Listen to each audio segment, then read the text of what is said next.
In our last video, we discussed grain marketing as a way to manage risk, and recall that we had contracted 40% of our corn, 40% of our expected bean crop, and 40% of our wheat crop. We had contracted that 40% of the wheat crop under basis also, those 6,400 acres.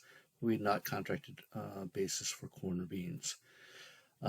Recall also that we assume that over the course of the crop year for corn, we're going to realize 15-cent positive basis, 15-cent positive basis for beans, and 5-cent positive basis for all the rest of the crop that we haven't already contracted for wheat.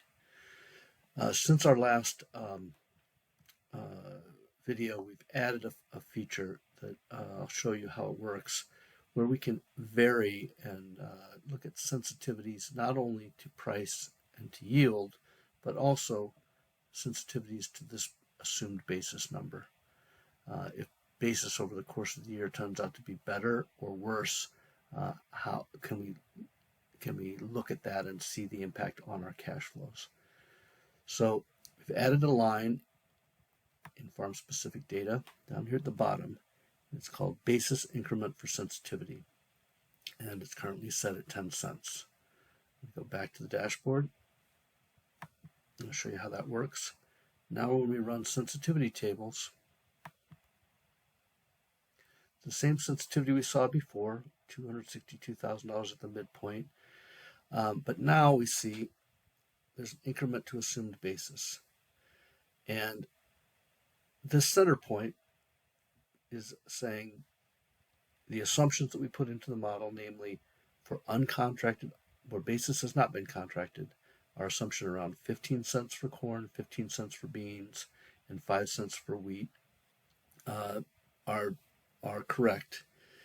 Now, if we wanted to check what would happen in the event of lower basis, we're not able to realize that 15 cents on corn and beans and the 5 cents on wheat, and we realize instead 10 cents lower, this would be the result.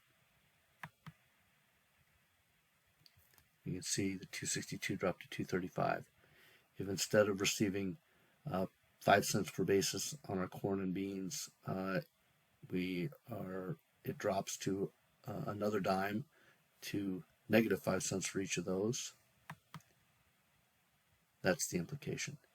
What this allows you to do is see not only risks to farm yields and farm prices, but also basis. Basis can swing around pretty dramatically based on a variety of factors. Later in the year, you're going to learn that the Mississippi River system, the river system in the United States, it's got very low water levels that can swing basis pretty dramatically. So basis can swing quite a bit.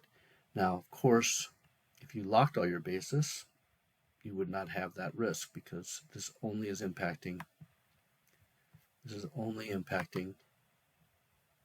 uncontracted portion of our basis. So if we had contracted all of our basis, we wouldn't have any variability there. So this is a third dimension of sensitivity that can show you the exposure, as well, I guess, this is the opportunity that you have for not having locked basis on on your grain.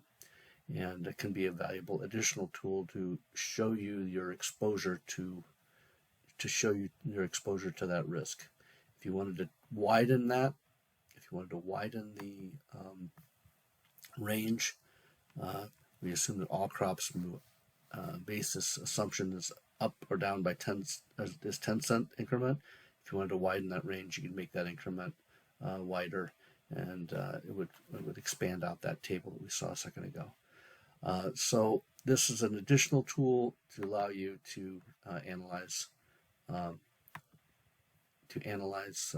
impact of having not contracted basis and basis coming in better than you thought. Watching 316 coming in exactly where you thought, 262 coming in worse than you thought, 20 cents below, 208. So this is an additional kind of third dimension screen for you to be able to analyze basis risk.